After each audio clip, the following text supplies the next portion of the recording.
How I tricked my brain to like doing hard things. Tell me, how difficult would it be to watch Netflix shows or scroll through social media on your phone? Not too difficult, right? Actually, it's very easy. And I bet you could sit in front of a screen and perform both of those things for a couple hours, if not longer, without losing concentration. Hey, but what about 30 minutes of reading a valuable book? Or working on your business for another hour? Ouch. It doesn't seem very appetizing, does it? Even if you know that reading, exercising, establishing a career, or doing something else useful will benefit you more in the long term, you still choose to watch TV, play video games, and look through social media. One may argue that the reason is pretty obvious. One task is simple and involves little work, but the other is challenging and requires you to apply yourself.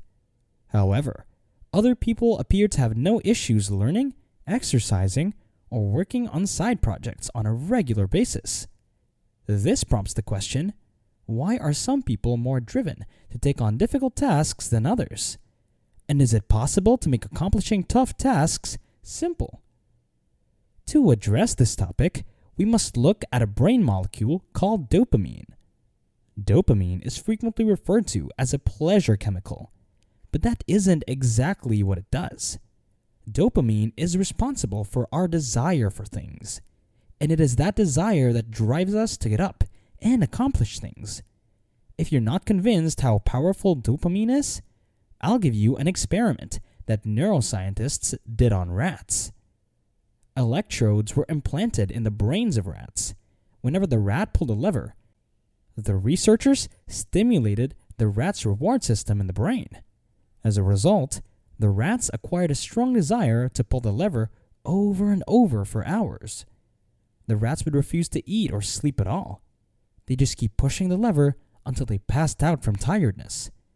The process was then reversed. The researchers inhibited dopamine release in the brain's reward center.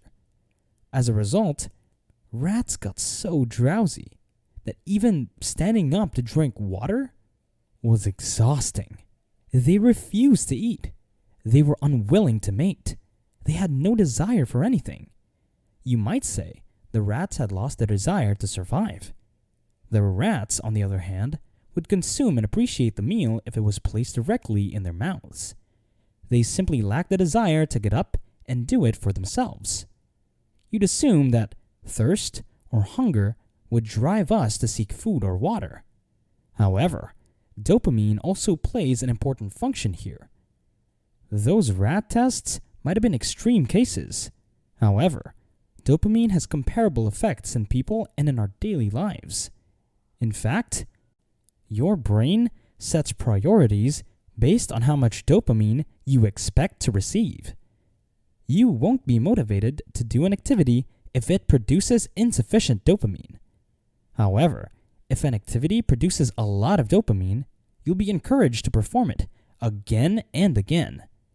So, which actions cause dopamine release? Any activity in which you anticipate a possible reward triggers it. However, if you know there will be no immediate benefits from the activity, your brain will not release it. For example, when you anticipate that you will feel good after watching TV, your brain releases dopamine, even if it makes you feel even worse. That's because your brain doesn't care whether the increased dopamine action is harmful to you. It just wants more of it. Someone who is a cigarette addict is a common example. He is aware that what he is doing is harmful to his health, but all he cares about is getting more of it. Of course, it should be noted that practically everything produces some dopamine. Even drinking water when thirsty has this effect. However, the biggest dopamine release occurs when you receive a reward at random. Playing on a slot machine at a casino is one such example. Even if you've just been losing money up to that point, you expect a higher payoff at some time. You just never know when it will happen. And in today's technologically advanced world, we are unknowingly feeding our brains with excessively high levels of dopamine on a regular basis. Scrolling on social networking websites, playing video games, watching internet pornography, and other high dopamine habits are some examples. With each of those acts, we anticipate some form of a reward. That's why we're always looking at our phones. We anticipate seeing a text message and know that we will ultimately receive it. We're turning into those rats who pull the lever in search of a new chemical release. And you might think that it's harmless, but you are completely mistaken. Our bodies have a biological system called homeostasis. It suggests that our body prefers to maintain internal physical and chemical equilibrium. When an imbalance rises, our bodies adjust. Consider the following. Our body temperature drops when it is chilly outside. As a result, we begin to shiver in order to create heat and warm the body. However, there is another way in which homeostasis reveals itself, and that is through tolerance. Someone who rarely consumes alcohol, for example, will become extremely drunk very quickly. A habitual drinker, on the other hand, will have to consume more alcohol since their body has acquired tolerance to it. Because they've gotten less sensitive to the effects of alcohol, it takes more and more of it to get them intoxicated. Listen up. It's not much different with dopamine. Your body tries to maintain homeostasis, so it downregulates your dopamine receptors. Essentially, your brain becomes accustomed to having high dopamine levels, and such levels become your new normal. As a result, you build a dopamine tolerance. This can be a major issue, since the activities that don't offer you as much dopamine no longer spark your interest. And motivating oneself to do them would be more difficult. They are uninteresting and less enjoyable because they do not produce as much dopamine as those that do. As a result, individuals prefer playing video games or browsing the internet rather than learning or working at their company because they produce a lot of dopamine. Sadly, things like working hard or reading releases it in lower amounts. This is one of the reasons why drug addicts who attempt to stop have a difficult time readjusting to normal life. Their dopamine tolerance becomes so high that normal life cannot keep up. They become like those rats from previous experiments who have no motivation to do anything if there's not enough dopamine release. People who are addicted to video games, social networking, or online pornography all go through that same scenario. When their dopamine tolerance becomes too high, individuals simply cannot enjoy low dopamine actions. Which begs the question, is there anything that can be done to prevent this from happening? The solution is that you must do a dopamine detox. You may already have an idea of what dopamine detox is. What you're going to do is set aside a day where you're going to avoid all the highly stimulating activities.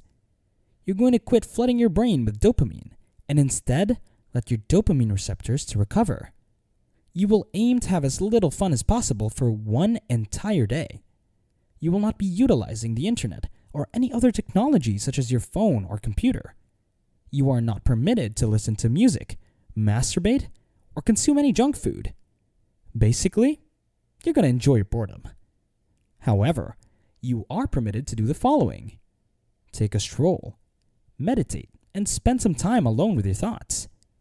All of this may appear to be extremely severe. However, if you want extreme outcomes quickly, you must be able to take radical action.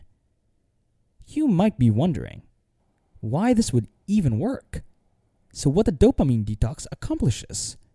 It deprives you of all the pleasures you normally receive, making less pleasurable things more appealing.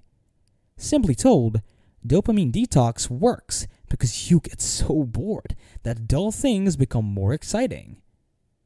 If you don't want to go to such extremes and deprive yourself of any pleasure, you may undertake a lesser dopamine detox. You will choose one day every week when you will entirely abstain from one of your high dopamine habits. Whatever that conduct is. Maybe you're constantly checking your phone, playing video games on your computer, or seeing online pornography. And you're going to forgo that activity for one entire day every week from now on. You can still do other things, but the conduct you chose is no longer permitted. Yes, you will get bored, but that is the goal. You want to give your dopamine receptors time to recuperate from the excessive dopamine that has been flooding your brain. And boredom will motivate you to accomplish other things that day, things you'd ordinarily put off since they don't produce as much dopamine.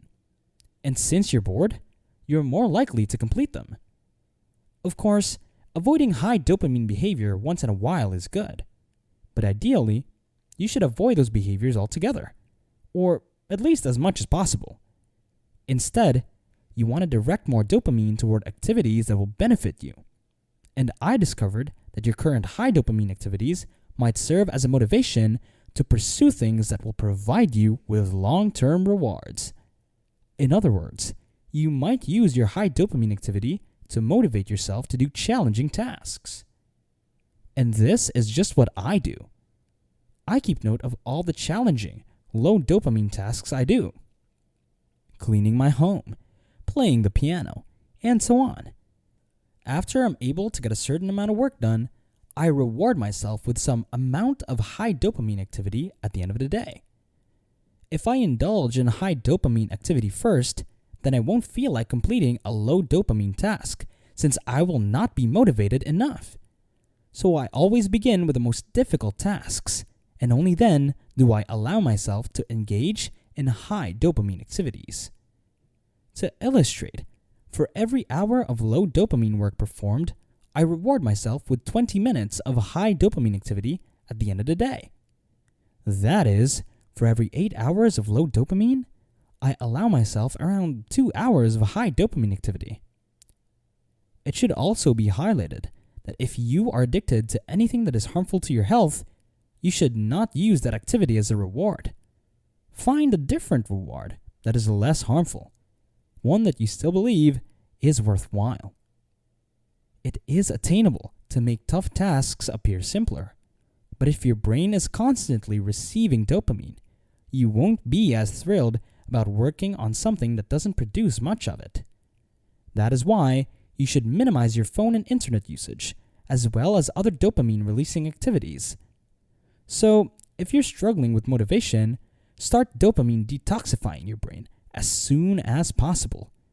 Remove yourself from the unreasonably high levels of dopamine, or at the very least, expose yourself to it on a far less regular basis.